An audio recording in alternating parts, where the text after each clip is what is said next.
Well, we are just over a week away from the inauguration of President-elect Donald Trump. But what will that mean for us here in Connecticut?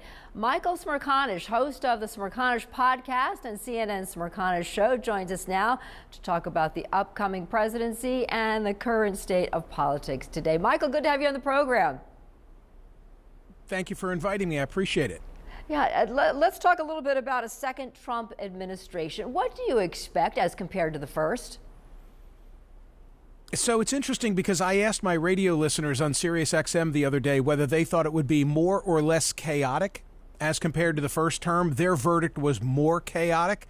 I'm not so sure, because what occurs to me is this time he's entering with a team, right? He's entering with people around him, so long as they're confirmed, that he knows. They are known entities and quantities, whereas in the last time they were strangers with whom he had to adapt. So for better or worse, I think he's going to hit the ground running, surrounded by loyalists who, to a large extent, have pledged their fealty to Donald Trump. Yeah, after that presser yesterday, it looks like he's ready to enter the ground running. True. I mean, you could see he's loaded with vim and vigor, and we're back in the same position of listening to things like when he talks about Greenland or the Panama Canal and wondering whether we should take him literally or figuratively. The answer is probably somewhere in between. Let's talk a little bit about Connecticut. We have our State of the State address. Governor Lamont kind of tells us where we are and where we're going. What kind of relationship do you expect between blue states and Trump presidency this go around? I would like to think, maybe I'm naive, I would like to think at least out of the starting gate that there will be a different tone and tenor to what's going on, because it's been so vicious from a polarized standpoint between red and blue states and those who govern in each of them, as compared to where we were 30 years ago when I cut my teeth politically. So my fingers are crossed. It's a blank slate. I'm hoping that people will be more civil with one another and there will be better relations between a state like Connecticut and a Republican White House.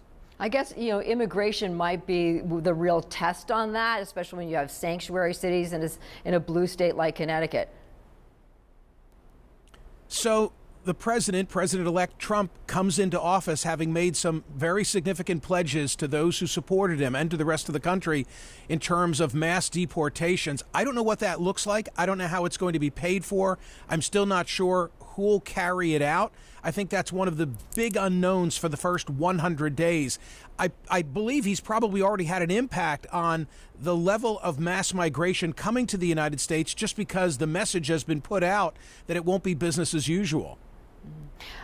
Speaking of being kinder to us and kinder to one another, and the overall feeling that we have in terms of quieting things down, we're not starting off the year that way. We saw the terror attack in New Orleans. We saw the Cybertruck bombing in Las Vegas over the summer, 2 attempted assassination attempts against Trump, a CEO gunned down in Midtown Manhattan.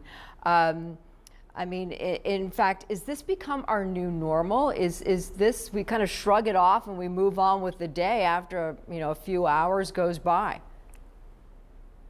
I used to view these as individual acts, and recently spoke to an individual from academia who has studied the issue of political violence. And after looking at some of the information that he provided me, I see it differently. I see them as being interconnected and reminiscent of the period that the United States went through in the late 1960s. So you can't view them in a vacuum. You have to look at them in totality.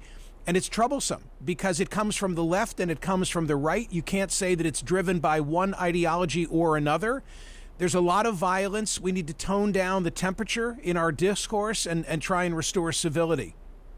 And we have a presidential funeral coming up tomorrow. What kind of image and message does this send to the rest of the world when you have all of the former presidents and current president all together in the same room honoring a president that's just passed away? Becky, it always bothered me that President Trump did not attend President Biden's inauguration, because when all is said and done, I think the peaceful transference of power, January 6th, we can have that conversation on a different day, is who we are. So I'm sorry for President Carter's passing. I'm grateful that President Trump will be in attendance tomorrow with the other living presidents. All right. It's been good talking to you, Michael. Thank you. Have a good day. Yeah.